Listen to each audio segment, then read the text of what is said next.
आज की इस क्लास में पढ़ेंगे हम क्लास 12th की हिस्ट्री का चैप्टर फर्स्ट, यानी कि इतिहास के पार्ट 1 है, अध्याय 1 है। और अध्याय 1 का नाम है इतिहास में ईंटें, मोती और हड्डियां, हड़प्पा सभ्यता। मोती को किताब में लिखता है मनके। क्या लिखता है? मनके, इंग्लिश में बीड्स। और यहाँ पर हम हड़प्पा सभ्यता यानी कि सिंधु घाटी सभ्यता का जिक्र करेंगे, यानी कि समझेंगे या चर्चा करेंगे। अब यहाँ पर ये किस लेवल का है वो तुम पहले समझ लो। हिंदी मीडियम से अगर कोई यूपीएससी के लिए एनसीईआरटी के लिए अगर तलाश में है तो ये उसी के लिए पीसीएस यूपीएससी लेवल का है।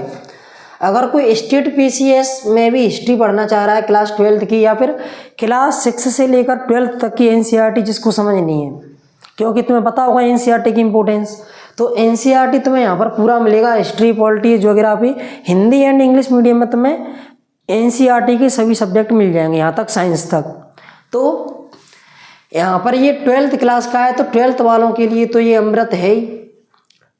12th वाले कुछ इंग्लिश मीडियम के होंगे, तो इंग्लिश मीडियम वाले या तो यहाँ से समझें, अगर उनको नहीं समझना है तो फिर वो इसी चैनल पे जाएं और वहाँ पर उनको इंग्लिश मीडियम की क्लास मिल जाएगी। तो समझो, यहाँ पर पूरे चैप्टर को एक्सप्लेन कराना तो 8-10 क्लास में पूरा हो पाएगा। ये इसका ओवरव्यू है, ओवरव्यू से कुछ बाहर नहीं रहता। ये नोट्स है इसका। ये नोट्स जिसके पास है नहीं वो कमेंट में बताओ किस किस को चाहिए। सबसे पहले हड़प्पा सभ्यता को सिंधु घाटी सभ्यता के नाम से भी जाना जाता है, क्योंकि सिंधु घाटी सभ्यता किस सभ्यता को कहा गया? जो सभ्यता सिंधु नदी के किनारे किनारे बसी थी उसको क्या कहा गया? सिंधु घाटी सभ्यता। अब सिंधु घाटी सभ्यता में सबसे पहले खोजा गया हड़प्पा। और हड़प्पा की खोज किसने की ये तुम मुझे कमेंट में बताओ। ये तुम्हारा पहला ही प्रश्न है, होमवर्क समझो कि हड़प्पा की खोज किसने की। पहले ही मैं इस पर क्लास ले चुका हूँ इसलिए पूछ रहा हूँ। तो हड़प्पा सबसे पहले खोजा गया, इसलिए सिंधु घाटी सभ्यता को यानी हड़प्पा सभ्यता को सिंधु घाटी सभ्यता के नाम से भी जाना जाता है। यह भारत की सबसे प्राचीन सभ्यता है। भारत की सबसे प्राचीन सभ्यता क्या है? हड़प्पा सभ्यता या सिंधु घाटी सभ्यता। अगला प्रश्न, हड़प्पा सभ्यता के कालक्रम के बारे में कोई आम सहमति नहीं है कि इस समय से लेकर इतने ईसा पूर्व से इतने ईसा पूर्व तक रहा, कोई फिक्स नहीं है। यहाँ पर अलग अलग प्रातत्वविदों ने इसका कालखंड दिया तो वो मान लिया गया।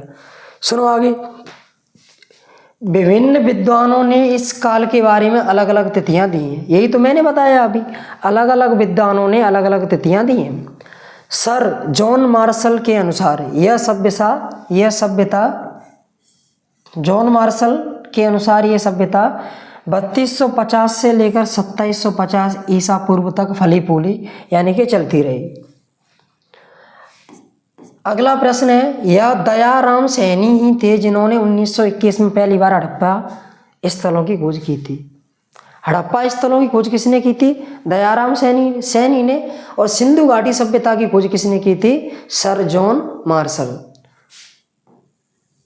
हड़प्पा सभ्यता सिंधु घाटी सभ्यता के अंतर्गत की सभ्यता है। नाम इसका समकालीन है, बराबर रखा गया है, पर ये ध्यान रखना। इसका अगला है, इस सभ्यता के मुख्य केंद्र पाकिस्तान में है। हड़प्पा सभ्यता के मुख्य केंद्र पाकिस्तान में, कुछ भारत में भी हैं। इस सभ्यता के वही प्रसिद्ध स्थल जो अब पाकिस्तान में है मोहनजोदड़ो और चनहूदड़ो हैं, जो बहुत ही प्रसिद्ध है। मोहनजोदड़ो और चनहूदड़ो कहाँ पर हैं?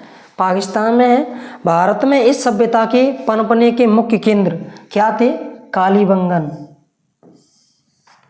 सांगोल, लोथल, धौलावीरा, ये प्रसिद्ध है, और बनावली, रेखागढ़ी वगैरह इसमें नहीं है। इस सभ्यता की नगरीय योजना बहुत शानदार थी, ये इसकी विशेषता है। और सबसे बड़ा शहर, सबसे बड़ी विशेषता इसकी थी मोहनजोदड़ो। मोहनजोदड़ो में सबसे बड़ी विशेषता थी महान स्नानागार। तो घर व्यवस्थित तरीके से बनाए गए थे, जो सड़कें चौड़ी थीं और एक दूसरे को समकोण पर काटती थीं। ये हमेशा ध्यान रखना, सड़कें किस पे काटती थी, समकोण पर, ग्रिड पैटर्न में बनाई गई। यहाँ पर कक्षा 12वीं में मध्य प्रदेश बोर्ड में एक प्रश्न पूछा गया है कि what is grid pattern, grid पद्धति क्या है। तो ग्रिड पद्धति कहाँ से प्रश्न बना, यहीं से। अगला प्रश्न यानी कि अगला हमारा पॉइंट है, सिंधु घाटी सभ्यता के लोगों ने वर्षा जल और गंदे पानी की निकासी के लिए भी बेहतरीन योजना बनाई थी। यही तो इनकी विशेषता थी। नालियों की विशेषता, ड्रेनिंग सिस्टम ही इनका अच्छा था, इसलिए इस पे इतना ध्यान दिया गया। अगला है, समाज में जाति प्रथा नहीं थी। तो किस प्रथा का अभाव था यहाँ पर, जाति प्रथा का। तो जाति बहुत बाद में बनी है, ये हमें क्लियर हो जाता है। सभी लोग आपसी प्रेम और समझ के साथ मिलजुल कर रहते थे। महिला, ये कौन सा बोले, महिलाओं का समाज में उच्च स्थान या पद प्राप्त था। तो यहाँ पर ये परसेंटेज तो हटा ही लो, डायरेक्ट ही समझो तुम, तो महिलाओं का यहाँ समाज में उच्च स्थान या उच्च पद प्राप्त था। वे फैशन के शौकीन थे, लोगों का आर्थिक जीवन बहुत समृद्ध था। फैशन, फटे जीन्स वाला फैशन नहीं, उस जमाने में जिस तरह का फैशन चलता था उस चीज़ के वे शौकीन थे, यानी कि मन के वगैरह का शौक था उनको। ये वाला पॉइंट हुआ, ये वाला। लोगों का मुख्य व्यवसाय कृषि और पशुपालन था। मुख्य व्यवसाय क्या था, कृषि और पशुपालन। अब इस चैप्टर में से इनसे कुछ बाहर नहीं जाएगा, तुमने ये समझ लिया, चाहे जिस क्वेश्चन को तुम आराम से बना पाओगे। अभी तो ये तुम्हारा ओवरव्यू है, अभी सब हेडिंग के साथ और पढ़ोगे एक एक चीज़ को। अच्छा, व्यापार का अच्छा विकास हुआ। मात्र एवं विदेशी दोनों तरह का व्यापार होता था। मात्र यानी कि स्वयं की भूमि पर, स्वयं की, और विदेशी यानी कि विदेशी भूमि पर, विदेशों से और स्वयं के देश में दोनों तरह का व्यापार होता था। अगला इसका पॉइंट है, लोग कई देवी देवताओं की पूजा करते थे, वे मात्र देवियों। किसको, मात्र देवियों, भगवान शिव, भगवान शिव यानी कि पशुपतिनाथ, पशुपतिनाथ, पशु पक्षियों, पेड़ों और सूर्यों की पूजा करते थे। अब यहाँ पर कुछ मैं ऐड कर रहा हूँ कि प्रकृति में कुछ चीज़ों को पूजा गया, तो इसका कारण ये है कि उनमें कोई ऐसी शक्ति नहीं है कि जैसा हमें टीवी सीरियल या फिर मूवीज़ में दिखाया जाता है। शक्ति है जो हम वैज्ञानिक दृष्टिकोण से जानते हैं कि पानी में क्या शक्ति होती है, आग में क्या शक्ति होती है, सूर्य में क्या शक्ति है, किस नदी के पानी में कितनी शक्ति है। तो ये सब वैज्ञानिक दृष्टिकोण है और इनकी पूजा करने का एक ही कारण था। जैसे कि मैं समझाना चाहूँ तुम्हें, किसी से हम कुछ प्राप्त करें या फिर हमने किसी से कुछ लिया, किसी ने हमको कुछ दिया, तो हम क्या करते हैं, कम से कम उसको धन्यवाद तो कहते हैं। तो ये जो पूजा पाठ की परंपरा थी, ये प्रकृति को धन्यवाद कहना था, सम्मान देना था। जो हमें ऑक्सीजन दे रहा है, जिसके बिना हम जिंदा नहीं रह सकते, तो किसी पेड़ को पूज लो, किसी पेड़ को धन्यवाद दे लो। और इस बात का भी ध्यान रखना कि गुणवान व्यक्ति हमेशा पूजा जाता है। तो देखो तुलसी, तुलसी में कितने गुण हैं, तो तुलसी की पूजा हुई। और तुम तालाबों को देखो, अनेक नदियों को देखो, गंगा के पानी में, गंगा नदी के पानी में जड़ी बूटियाँ मिल जाती हैं, हिमालय की, तो वो गुणवान हो जाता है, इसलिए गंगा नदी का महत्व बढ़ा। सब चीज़ों का, पीपल को देखो, पीपल की पूजा हुई, पीपल की पूजा हुई, आंवले की पूजा हुई और नीम की पूजा हुई। तो इनकी पूजा होने का यही कारण था। सूर्य को पूजा लोगों ने, इंद्र को पूजा, जल को पूजा, बादलों को पूजा। तो इन सब को पूजने का कारण यही था कि इनसे हमारा जीवन चल रहा है, तो कम से कम इनको हम अपना धन्यवाद कहें। और इससे ज़्यादा कुछ नहीं था, क्योंकि पूजा की गई ब्रह्म की, और ब्रह्म का जिक्र किस रूप में किया गया है, प्रकृति के रूप में। प्रकृति को ही क्या कहा गया है, ब्रह्म। कक्षा 12वीं की किताब में आता है, किसी दिन मैं तुम्हें बताऊंगा। तो पूजा पाठ का सिर्फ इतना इसका कंसेप्ट था। वे कला और शिल्प जानते थे। वे सुंदर मूर्तियों, खिलौनों, मिट्टी के बर्तन, आभूषण आदि बनाने की कला जानते थे। वे मोहरों के उत्पादन में कुशल थे। मोहरें तो समझते ही होंगे, सील। अगला पॉइंट है ये वाला, कौन सा पॉइंट, ये वाला। ये मोहरों पर उनके द्वारा इस्तेमाल की गई भाषा को अभी भी समझा जाना बाकी है, अभी तक नहीं समझ पाए। अगर कोई मोहरों पर अंकित उनकी लिपि को समझने में सक्षम हो जाता है तो इससे हड़प्पा सभ्यता के विभिन्न पहलुओं पर बहुत रोशनी पड़ सकती है, यानी कि बहुत कुछ हम इसके बारे में जान सकते हैं। और इसके बारे में पहले बहुत कम जानकारी थी, जैसे कि अशोक के बारे में भी बहुत कम जानकारी थी। जब पढ़ा जेम्स प्रिंसेप ने खरोष्ठी और ब्राह्मी लिपि को पढ़ा तब कुछ समझ में आ पाया।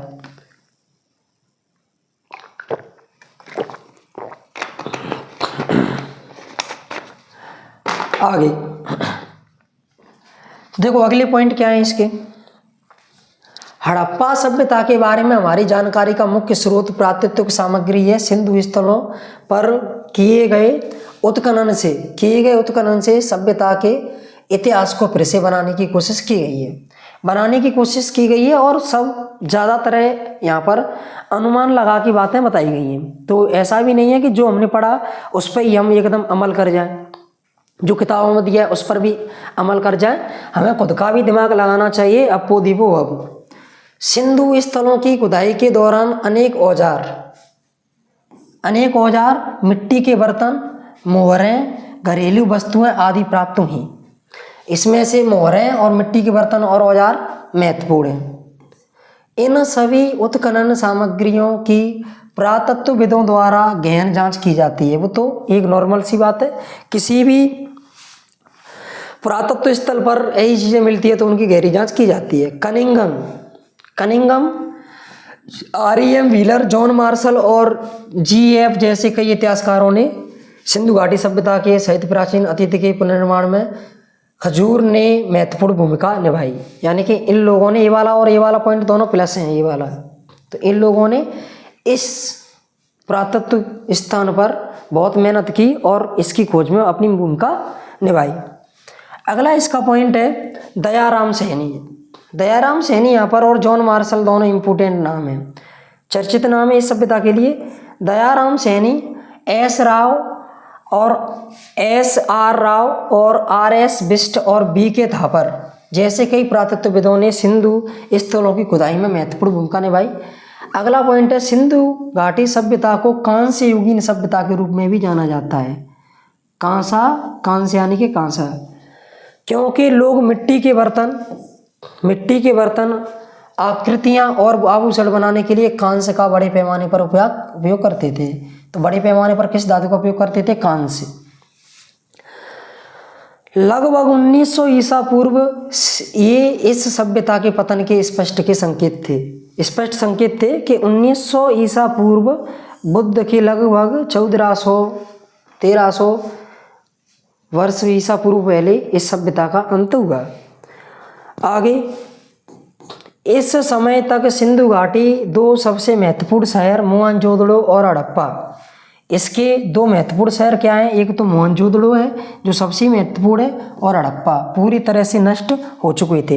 यानी कि 1900 तक ये दोनों शहर 1900 ईसा पूर्व तक ये दोनों शहर नष्ट हो चुके थे। कौन से? मोहनजोदड़ो और हड़प्पा। इसका ओवरव्यू का लास्ट पॉइंट है लगभग 1200 ईसा पूर्व यह सभ्यता पूरी तरह से लुप्त हो गई थी। यानी कि इनके बाद थोड़ा और चला और 1200 में तो आके ये पूरी तरह समाप्त हो गई।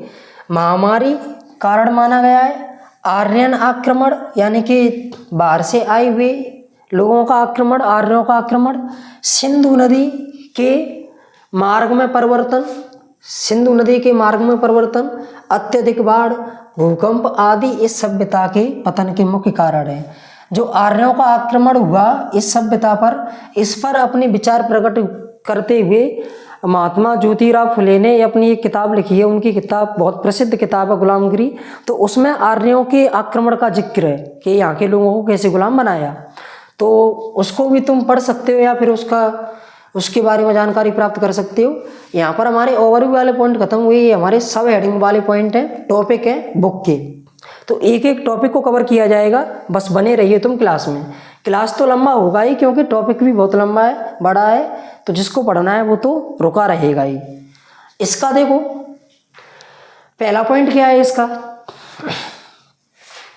हड़प्पा सभ्यता को सिंधु घाटी सभ्यता के नाम से भी जाना जाता है, ये तो हम पढ़ चुके हैं। इस सभ्यता का इतिहास 2600 ईसा पूर्व से 1900 ईसा पूर्व के बीच में माना जाता है। अब वो जॉन मार्शल के अनुसार था। तुम कमेंट में ज़्यादा होशियार मत बनने लगना।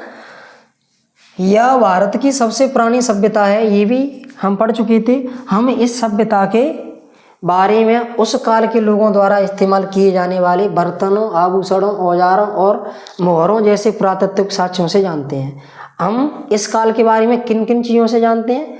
बर्तनों से, घरों से, आभूषणों से, औजारों से, मोहरों से और मन के। ये वाला हुआ ये वाला पॉइंट। इसके अलावा से पहले और बाद की भी संस्कृतियाँ भी थीं जिन्हें प्रारंभिक हड़प्पा और उत्तर हड़प्पा और सभ्यता के नाम से जाना गया है। शुरू की सभ्यता को प्रारंभिक हड़प्पा, मध्य हड़प्पा, फिर उत्तर हड़प्पा के नाम से जाना गया है। तो अगले देखो अगला पॉइंट, कनिंघम भारतीय पुरातत्व सर्वेक्षण के पहले महानिदेशक थे। कनिंघम कौन थे? पहले महानिदेशक किसके?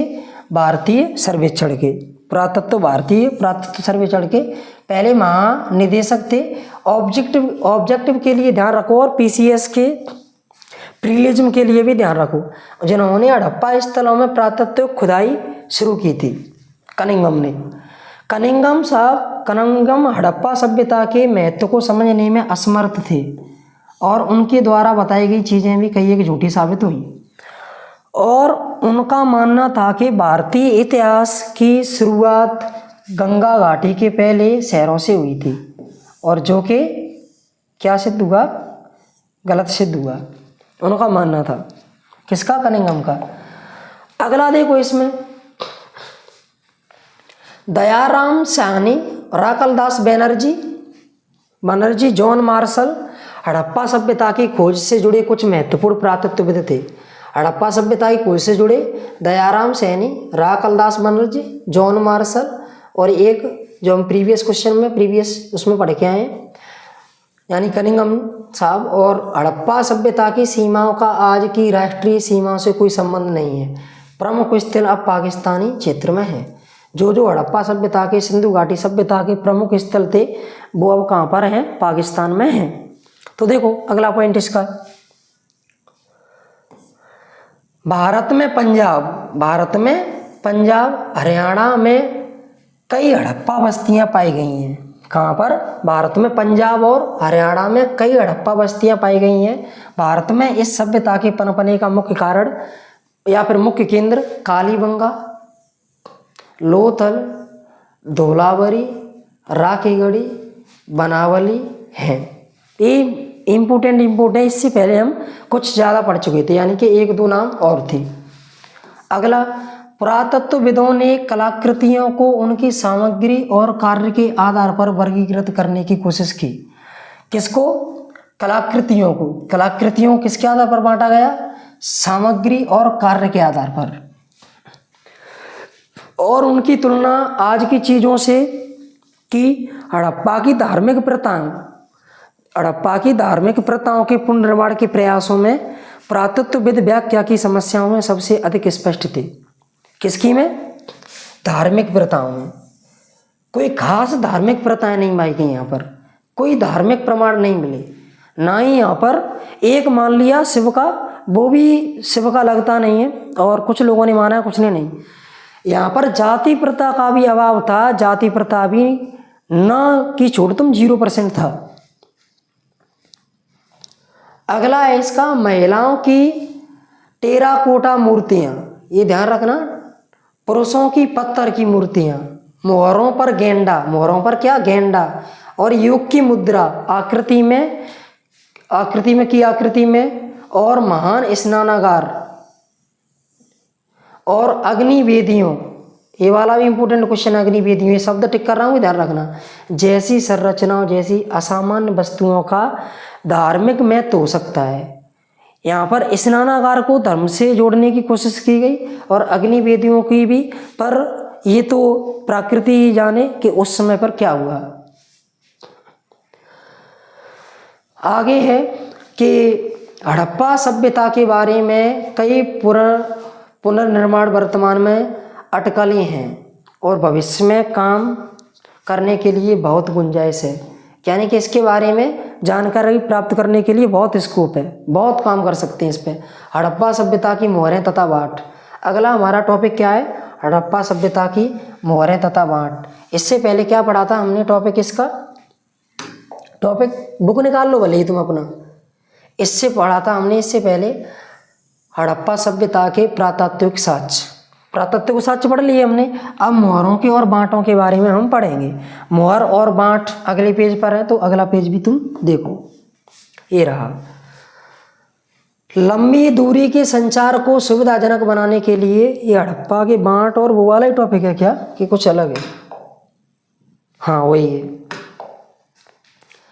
लंबी दूरी के संचार को सुविधाजनक बनाने के लिए सील यानी कि अभी तो बीजा होता है ना, वैसे सील का प्रयोग किया जाता था। सीलिंग का इस्तेमाल किया जाता था। अगर सामान का बैग अपनी सील के साथ पहुंचता तो इसका मतलब ये है कि उसके साथ छेड़छाड़ नहीं की है। यानी कि एक सील लग के आती नहीं कंटेनर पे, अब भी कंटेनरों पर सील लग के आती है सामान पर, तो वैसे ही लग के आती थी। सील से प्रेषक की पहचान भी पता चलती थी। प्रेषक यानी कि भेजने वाला। हड़प्पा लिपि आज तक पढ़ी नहीं जा सकी। हड़प्पा लिपि आज तक पढ़ी नहीं जा सकी, ध्यान रखना है। यह लिपि वर्णमाला के अनुसार नहीं थी। 375 और 400 के बीच में इसमें कई चिन्ह थे। अलग अलग प्रकार के 300-400 इसमें चिन्ह पाए गए हैं। विनिमय को वजन की एक सटीक प्रणाली द्वारा नियंत्रित किया जाता था। विनिमय यानी कि व्यापार, जो आमतौर पर चर्ट नामक पत्थर से बना होता था। जैसे अब किलो बांट बने होते हैं ना हमारे, तो चर्ट नामक पत्थर से बना होता था। वजन के निचले मूल्य वर्ग बाइनरी 7 थे और उच्च मूल्य वर्ग दशमलव प्रणाली का पालन करते थे। यानी कि किस किस प्रणाली का प्रयोग किया गया? बाइनरी, ये कितने थे? 7, और दशमलव प्रणाली का भी प्रयोग यहाँ पर मिलता है। तो ये ध्यान रखना कि वजन के निचले मूल्य वर्ग या फिर वजन को तोलने के लिए किस प्रणाली का उपयोग किया जाता था? Binary numbers and decimal numbers, यानी कि दशमलव। अब देखो हड़प्पा लोगों की भोजन संबंधी आदतें। किताब में देखो ये टॉपिक होगा तुम्हारा, टेक्स्ट बुक खोल के बैठो। अगला टॉपिक क्या है? हड़प्पा लोगों की भोजन संबंधी आदतें। तो हड़प्पा लोगों की भोजन संबंधी क्या आदतें थी? तो देखो आगे सुनो।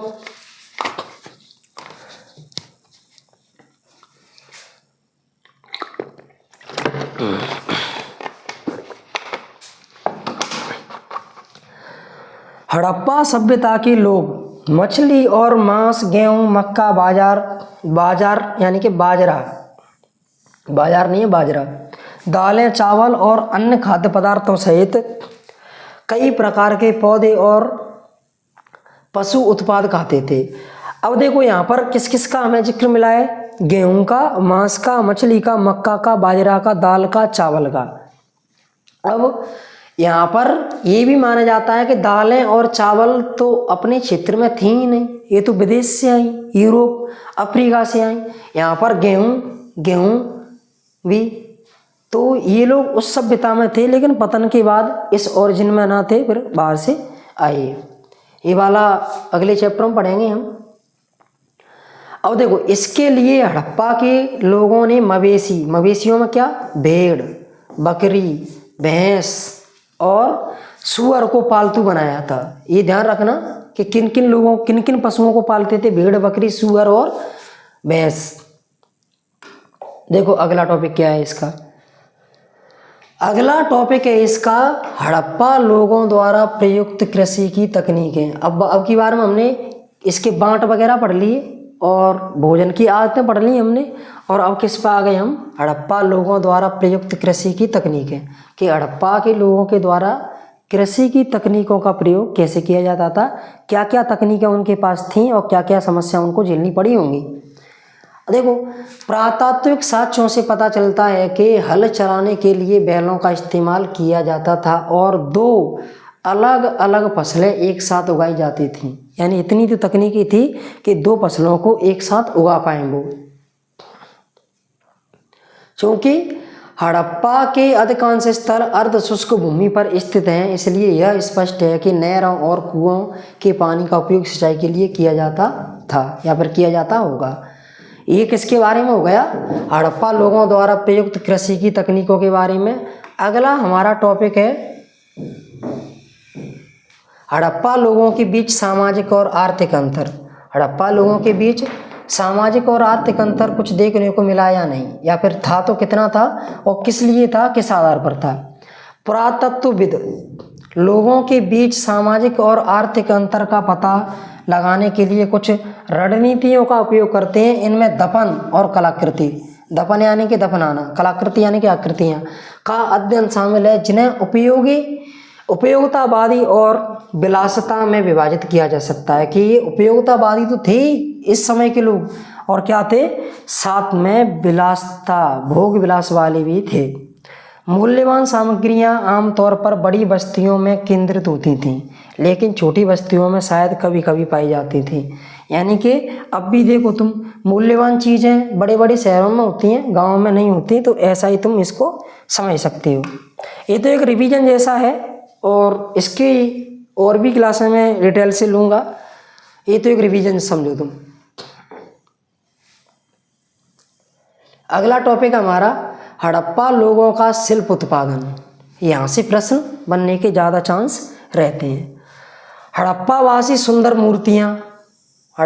सुंदर मूर्तियाँ, खिलौने, मिट्टी के बर्तन, आभूषण आदि बनाने की कला जानते थे। यानी कि ये चीज़ों की उनमें तकनीकी थी बनाने की। चनहूदड़ो एक छोटी सी बस्ती थी जो विशेष रूप से शिल्प उत्पादन के लिए समर्पित थी। तो ये ध्यान रखना, यहाँ पर सबसे इम्पोर्टेंट क्या है, चनहूदड़ो। चनहूदड़ो किसके लिए समर्पित था, बताओ? ये विशेष रूप से शिल्प उत्पादन के लिए प्रसिद्ध था, समर्पित था। अब यहाँ पर आगे, जिसमें मनका बनाना,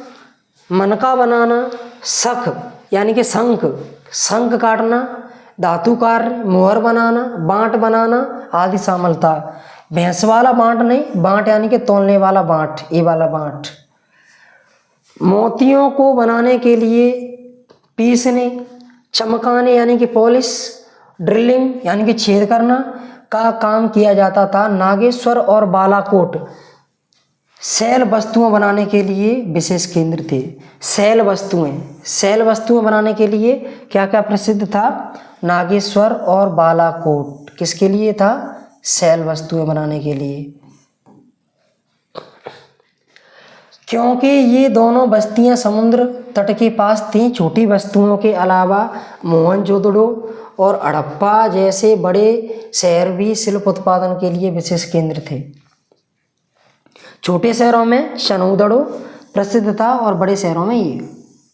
अगला है शिल्प के लिए सामग्री प्राप्त करना। ये तो शिल्प उत्पादन हो गया, लेकिन शिल्प के लिए सामग्री कहाँ से आती थी और किस किस सामग्री का प्रयोग किया जाता था, ये भी तुम समझो। और अगला हमारा टॉपिक है, हड़प्पा के लोग शिल्प उत्पादन के लिए विभिन्न तरीकों से सामग्री प्राप्त करते थे। कभी कभी वे ऐसे स्थानों पर बस्तियां बसाते थे जहां कच्चा माल उपलब्ध होता था। कच्चा माल प्राप्त करने की एक अन्य रणनीति शायद उन क्षेत्रों में अभियान भेजना रही होगी जहां यह उपलब्ध थे, जैसे तांबे के लिए खेतड़ी क्षेत्र है राजस्थान, और सोने के लिए दक्षिण भारत। यहाँ पर ये सामान लेने के लिए, कच्चा माल लेने के लिए जाते होंगे। हड़प्पा के लोगों ने तांबा प्राप्त करने के लिए ओमान जैसे दूर के देशों में संपर्क किया। हड़प्पा की मोहरें बांट, पांसे और मनके अन्य देशों जैसे ओमान, बहरीन और मेसोपोटामिया में पाए गए। यानी कि हड़प्पा में जैसे मोहरें, बांट, ईंटें ये सब पाई गई, इसी के समकालीन मेसोपोटामिया और ओमान, बहरीन इन देशों में भी पाए गए। पर सबसे ज़्यादा जो अवशेष बचे हैं वो मेसोपोटामिया और ये अपनी सभ्यता में है, अपने देश की सभ्यता में है।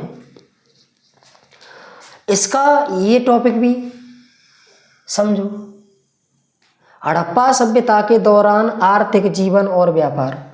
आर्थिक जीवन कैसे गुजरता था, आर्थिक स्थिति कैसी थी और व्यापार किस किस चीज़ का और कैसे था। लोगों का आर्थिक जीवन बहुत समृद्ध था। लोगों का मुख्य व्यवसाय कृषि और पशुपालन था। ये तो हम पढ़ चुके हैं पहले ही। लोगों का आर्थिक जीवन बहुत समृद्ध था। लोगों का प्रमुख व्यवसाय कृषि और पशुपालन था। व्यापार काफ़ी विकसित था।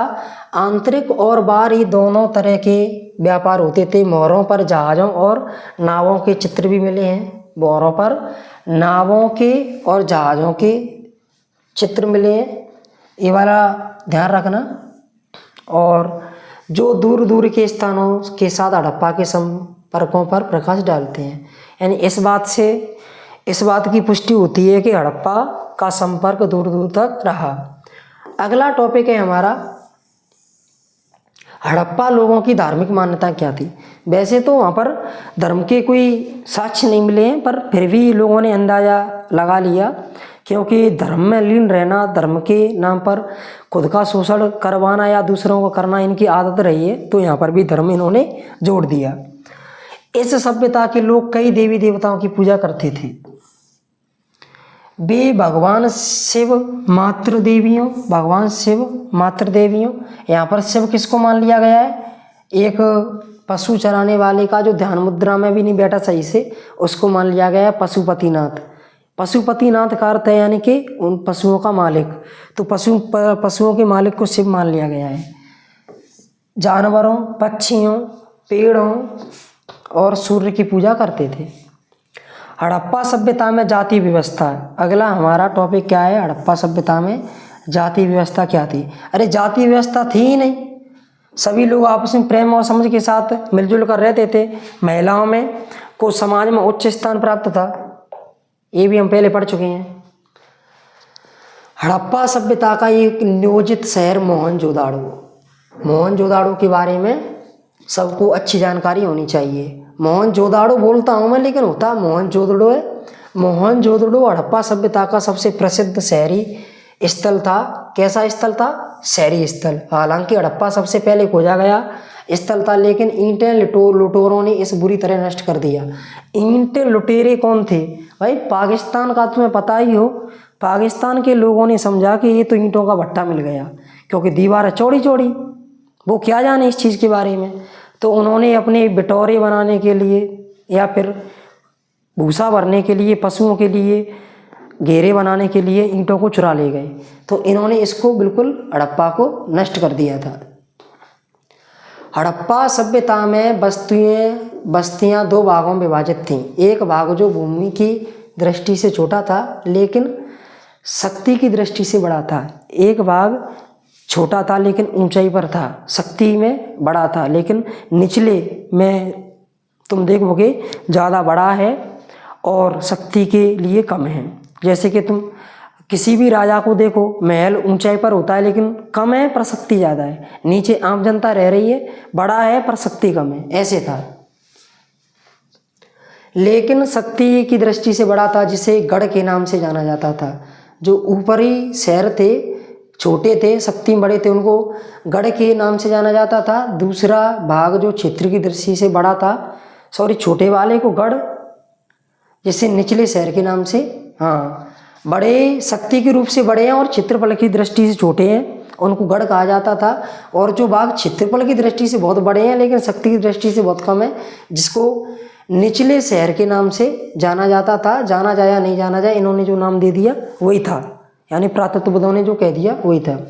सभी हड़प्पा शहरों में जल निकासी व्यवस्था की सावधानी पूर्वक योजना बनाई गई थी। मोहनजोदाड़ो में आवासीय इमारतें एक आंगन पर केंद्रित थी। उनके अपने बाथरूम थे, जिनकी नालियां सड़क की नालियों से जुड़ी थीं, और नालियां एक दूसरे को, सड़कें और नालियां एक दूसरे को 90 डिग्री के कोण पर काटती थी, यानी कि समकोण पर काटती थी।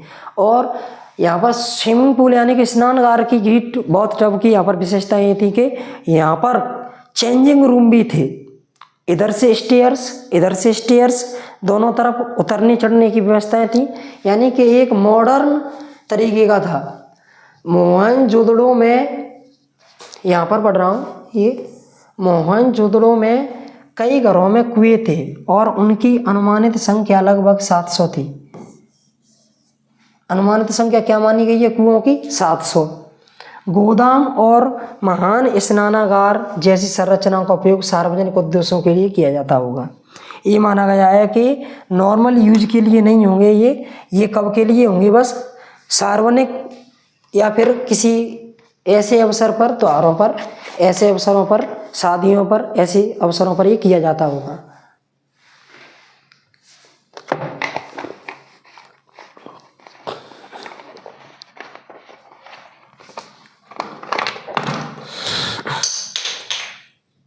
अगला, हड़प्पा सभ्यता का पतन या फिर हड़प्पा सभ्यता का अंत। 1800 ईसा पूर्व तक अधिकांश परिपक्व हड़प्पा स्थल त्याग दिए गए थे और 1200 ईसा पूर्व तक यह सभ्यता पूरी तरह से लुप्त हो गई। 1800 यहाँ पर 1900 भी हो सकता है। 1900 ईसा पूर्व के बाद एक ग्रामीण जीवन शैली उभरी जिसे उत्तर हड़प्पा या उत्तराधिकारी संस्कृति के रूप में जाना जाता है। यानी कि 1800 से लेकर 1200 ईसा पूर्व तक और 1900 ईसा पूर्व में क्या हुआ, यहाँ पर एक उत्तराधिकारी के रूप में संस्कृति उभरी जिसको क्या कहा गया, उत्तर हड़प्पा कहा गया। अगला है, सभ्यता के खत्म होने के कारणों में जलवायु परिवर्तन, कि हड़प्पा सभ्यता का सिंधु घाटी सभ्यता का अंत। कई एक पुरातत्वविदों ने कहा कि जलवायु परिवर्तन के कारण अंत हुआ, कई एक ने कहा कि वनों की कटाई, कई एक ने बाढ़, कई ने कहा कि नदियों का बहना और सूखना, भूदृश्य का अत्यधिक उपयोग शामिल है। इन सभी कारकों ने सभ्यता को कमजोर किया। ये माना गया है कि इन्हीं सभी कारणों की वजह से सभ्यता का अंत हुआ, लेकिन इसका अंतिम विलुप्त होना जानबूझकर बड़े पैमाने पर विनाश या आक्रमण द्वारा पूरे होने की अधिक संभावना है। सबसे ज़्यादा माना गया है कि आर्यों के द्वारा आक्रमण के कारण इसका विनाश हुआ होगा, यानी कि विदेशियों के द्वारा, बाहर के लोगों के द्वारा आक्रमण के कारण इसका विनाश हुआ होगा। अब महत्वपूर्ण शब्द, इसमें जो हमने शब्द पढ़े ना, इसमें तुम ये भी जान लो कि इम्पोर्टेंट जो वर्ड्स हैं, मुहर पता ही होगा, मुहर किसे कहते हैं। इसमें सामान्यतः पशु आकृतियां और लिपि के चिन्ह होते हैं। होड्स आमतौर पर लोग धातु की वस्तुओं में आभूषण और कंटेनरों में रखते हैं। स्ट्रेटिग्राफी, मूल भाव, ऐसे शब्दों का तुम्हें पता होना चाहिए, इन शब्दों के अर्थ क्या होते हैं। आद्य शिव, लिंग, समन, कला, संस्कृति, चित्रलेखा और अन्न भंडार, महान स्नानागार, ये मीनिंग्स हैं, शब्दार्थ हैं, इनका अर्थ तुम्हें पता होना चाहिए, तो ये पढ़ लेना। अब टाइमलाइन देखो, 1862 में अलेक्जेंडर कनिंघम को भारतीय पुरातत्व सर्वेक्षण का पहला महानिदेशक उपयुक्त किया था, यानी कि नियुक्त किया था। कब? 1862 में ये पहली बार पुरातत्व सर्वेक्षण के क्या बने थे, पहले बने थे महानिदेशक। 1921 में DR सैनी यानी कि दयाराम सैनी ने हड़प्पा की खोज की थी, ये भी तुम्हें पता होना चाहिए। और 1992 में RD बैनर्जी ने मोहनजोदड़ो की खोज की थी, निचले हिस्से की। अब यहाँ पर टाइमलाइन और भी देखो आगे। 1924 सर जॉन मार्शल ने सिंधु घाटी सभ्यता की खोज की घोषणा की। उन्होंने बताया कि सिंधु घाटी सभ्यता हड़प्पा तक ही सीमित नहीं है और आगे तक भी सीमित है, इसके अवशेष भारत और अफगानिस्तान तक हैं। 1953 कालीबंगा की खुदाई ए घोष द्वारा की गई। तो कालीबंगा की खोज 1953 में किसके द्वारा की गई? ए घोष के द्वारा। 1955 में SR राव ने लोथल की खोज की थी। तो लोथल की खोज 1955 में हुई थी और किसके द्वारा हुई थी? SR राव के द्वारा। 1968 में संगल की खोज SS तलवार और RS बिष्ट ने की थी। ये भी नाम ध्यान रखना, ये इंपॉर्टेंट है। अब यहाँ से आगे आते हैं हमारे प्रश्न उत्तर। तो देखो तुम प्रश्न उत्तर कितनी अच्छी क्वालिटी के हैं। देखो NCERT के सॉल्यूशन मिलेंगे तुम्हें। NCERT सॉल्यूशन के बाद तुम ध्यान से देखोगे तो इसमें जो सीरीज आती है ना एक्स्ट्रा क्वेश्चन, वो भी तुम्हें मिल जाएंगे। ये भी क्या चल रहा है अपना NCERT सॉल्यूशन। NCERT सॉल्यूशन के बाद क्या आएगा? आने वाला है, ये लास्ट क्वेश्चन है।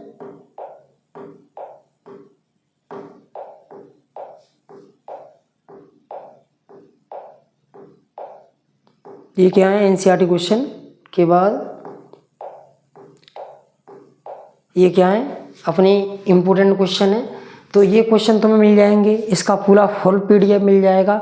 और अगले किस सब्जेक्ट पर और इसमें क्या दिक्कत रही, क्या कुछ समझ में नहीं आया या फिर स्पीड ज़्यादा थी बोलने की, तो वो तुम कमेंट में बताना।